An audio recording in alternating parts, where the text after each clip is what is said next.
माझा आनंद आनंद आनंद हरपला। आणि मला विश्वास आहे की हे गाणं ऐकून दिघे साहेबांच्या आठवणीनं आदरणीय शिंदे साहेब पण गहिवरतात आणि त्यांनी जे दुःख भोगलंय ते त्यांच्या भाषणातून त्यांनी सांगितलंय। पण आतून मात्र अजितदादांसारख्या व्यक्तीच्या सोबत मला काम करता आलं। जयंतीच्या दिवशी मी महाराष्ट्र विधान परिषदेचा सदस्य म्हणून शपथ घेतली। मी स्वतःला भाग्यवान समजतो की राज्याचे माजी मुख्यमंत्री उद्धव ठाकरे साहेब यांच्यासोबत मला शपथ घेण्याचं भाग्य मिळालं। नीलमताई गोरे यांनी पण माझ्यासोबत शपथ नीलमताईंनी घेतली आणि आम्ही सर्व सदस्य जे आज सेवानिवृत्त होतो। मी 6 वर्षाच्या कारकिर्दीमध्ये 4 मुख्यमंत्री पाहिले। कमी दिवसाचं सरकार आलं, सकाळचा शपथविधी झाला त्यावेळी देवेंद्रजींच्या रूपाने मुख्यमंत्री पहिले पाहिले, नंतर उद्धव साहेबांच्या रूपाने 2 वर्ष मुख्यमंत्री पाहिले, नंतर शिंदे साहेबांचा एक काळ बघितला आणि परत आता देवेंद्रजींचं एक सरकार। पण एक खंत माझ्या मनात शेवटपर्यंत राहील की अजितदादांसारखा नेता महाराष्ट्राच्या मुख्यमंत्रीपदी पाहण्याची आपल्या सर्वांची इच्छा होती, पण अजितदादांसारखं नेतृत्व महाराष्ट्राला न लाभणं याची खंत स्वतः शिंदे साहेबांनी व्यक्त केली आणि स्वतः देवेंद्र फडणवीस साहेबांनी पण व्यक्त केली होती। माझ्या आमदारकीचं एक दुर्दैव असं आहे, आपट असो कडवा असो, पण आतून मात्र अजितदादांसारख्या व्यक्तीच्या सोबत मला काम करता आलं। यशवंतराव चव्हाण साहेबांच्या विद्यापीठाचे शेवटचे विद्यार्थी म्हणून आदरणीय अजितदादांच्या सोबत मला 8 ते 10 वर्ष काढता आली। मी यशवंतराव चव्हाण पाहिले नव्हते, मी बाबासाहेब आंबेडकर पाहिले नाही, मी शाहू महाराज पाहिले नाही, मी महात्मा फुले पाहिले नाही, पण त्यांच्या विचाराचा एक पाईक दादांच्या रूपाने पाहिला आणि त्यांनी मला ही संधी दिली। 6 वर्षात मला काम करता आलं, जनतेच्या प्रश्नाला या ठिकाणी वाचा फोडता आली आणि माझ्यासारख्या सामान्य कुटुंबातल्या व्यक्तीला या विधान परिषदेसारख्या पवित्र सभागृहामध्ये इथं येता आलं। मला माझ्या भावना व्यक्त करता आल्या, मला सर्व आपण सहकार्य केलं। सभापती रामराजे नाईक निंबाळकर साहेबांनी खूप प्रेम केलं, राम शिंदे साहेबांचं सुद्धा तितकंच प्रेम आहे। नीलमताईंनी तर एक मोठी बहीण म्हणून शेवटपर्यंत माझ्या पाठीशी त्या खंबीर उभे राहिल्या। मी मनीषाताई तुम्हालाही कधी विसरणार नाही, कारण तुम्ही मला विसरू शकणार नाही। मनीषाताई ह्या नेहमी रागात बोलणाऱ्या एक बहीण म्हणून मी त्यांना पाहिलं। मी मगा त्यांना प्रश्न विचारला की ताई कोण्या बिलावर चर्चा सुरू आहे, तर ताई म्हणते तू वाच ना, तुला कळत नाही का। तर अशा पद्धतीनं खेळीबिडीच्या वातावरणात हे सभागृह म्हणजे आपला परिवार आहे। मी मगा देवेंद्र फडणवीस साहेबांनी माझा उल्लेख करताना वक्ता म्हटलं आणि गायक पण म्हटलं। सभापती महोदय, मी गायक आहे हे बरोबर आहे, पण आज मला मात्र या भावनिक प्रसंगात आनंद दिघे साहेबांवर जो चित्रपट आला होता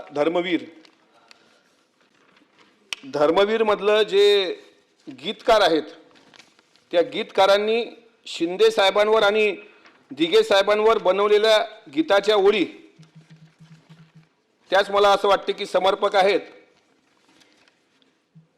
ते दादांवर आणि कदाचित माझ्यासारख्या सामान्य कार्यकर्त्यावर पण लागू होतील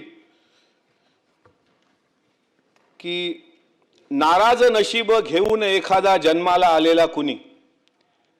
गाण्याची इथं मुभा नाही आहे, तर मी गाऊनही दाखवलं असतं, मला सचिवांनी मग नाही सांगितलं, कारण समाजवादी पक्षाच्या खासदारांनी मला वाटलं गीत गायलं होतं एकदा, माफ आहे।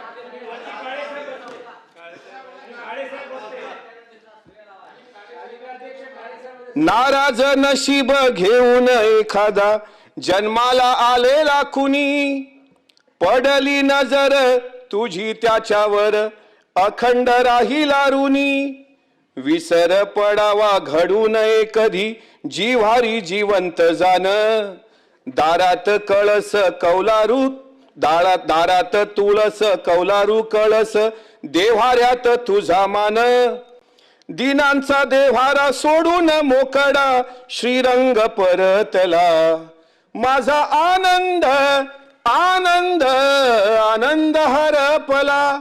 आणि मला विश्वास आहे की हे गाणं ऐकून दिघे साहेबांच्या आठवणीनं आदरणीय शिंदे साहेब पण गहिवरतात आणि त्यांनी जे दुःख भोगलंय ते त्यांच्या भाषणातून त्यांनी सांगितलंय। मी मुझसे पहले कितने शायर आए और आकर चले गए, कुछ आहे भरकर लौट गए, कुछ नगमे गाकर चले गए, वो भी एक पल का किस्सा था, मैं भी एक पल का किस्सा हूं, कल तुमसे जुदा हो जाऊंगा, वो आज तुम्हारा हिस्सा हूं, कल और आएंगे नगमों की खिलती कलियां चुनने वाले, मुझसे बेहतर कहने वाले, तुमसे बेहतर सुनने वाले, कल कोई मुझको याद करे, क्यों कोई मुझको याद करे, मसरूफ जमाना मेरे लिए, क्यों वक्त अपना बर्बाद करे। म्हणून जब तक जिंदा हूं तब तक मरा नहीं, जब मर गया तो मैं नहीं, तो फिर डर किस बात का। अपनी जिंदगी बड़ी है लेकिन वक्त बहुत कम है, इसे जल्दी जल्दी जीना पड़ता है। बाबू मोशाय, जिंदगी लंबी नहीं बड़ी होनी चाहिए। आपल्या सर्वांनी जे प्रेम केलं ते मी कधी विसरणार नाही। माझ्याकडून जर काही चुका झाल्या असतील, कोणाचं मन दुखावलं असेल, एक गरीबाचं मूल म्हणून मला माफ करा, एका शेतकऱ्याचं मूल म्हणून कधी भविष्यात तुमच्या मंत्रालयात आलो, कुठलं एखादं काम नाही झालं तरी चालेल, पण अजित दादांना मात्र एक भाऊ म्हणून तुम्ही शिंदे साहेब, कारण तुमच्या तिघांची जी जोडी होती ती महाराष्ट्राला पडलेलं गोड स्वप्न होतं। दादाला मात्र आपण सर्वांनी न्याय देण्याकरता आपण सर्वांनी प्रयत्न करावा, मी एवढंच मागणं तुम्हाला मागतो। आणि अजितदादांसारख्या एका मोठ्या नेत्याच्या हाताखाली काम करण्याचं भाग्य मला मिळालं, मी त्यांचे उपकार मरेपर्यंत विसरू शकत नाही। आणि दादाच्या बाबतीत एवढंच सांगतो की आता नाही येणे जाणे आणि सहज खुंटले बोलणे। दादासारखं विद्यापीठ घडायला अनेक वर्ष लागतील। दादा असतील, एकनाथ शिंदे साहेब आपण असाल, आपण महाराष्ट्राला पडलेलं गोड स्वप्न आहात, आपण मास्क लीडर आहात, आपण या महाराष्ट्राची गरज आहात, म्हणून आपण सर्वांनी स्वतःला जपा। आपण आमच्या कुटुंबावर भरभरून प्रेम केलं, आपण आम्हाला आशीर्वाद दिले, त्याबद्दल आभार मानतो। सचिवालयाचे आभार, सर्व गोरगरीब कर्मचाऱ्यांचे, विशेषतः पत्रकार बांधवांचे, ज्या पत्रकार बांधवांनी अमोल मिटकरी अजूनही महाराष्ट्रात जिवंत ठेवलाय। मी अजितदादांच्या आशीर्वाद कायम माझ्या हृदयात राहतीलच। आणि आज सुनेत्रताईंच्या रूपाने एक मातृशक्ती पण आमच्या पाठीशी तितकीच खंबीर आहे। भलेही प्रसंग कुठला येईल मला सांगता येत नाही, पण हे पवित्र सभागृहामध्ये माझं तुटकं मुटकं भाषण आपण ऐकलं आणि राम शिंदे साहेब आपण पण तितकंच भरभरून प्रेम दिलं, त्याबद्दल मनापासून आभार। आपल्या सर्वांच्या चरणी नतमस्तक होतो। जय जिजाऊ, जय शिवराय, जय भीम, जय संविधान। राजेश राठोड।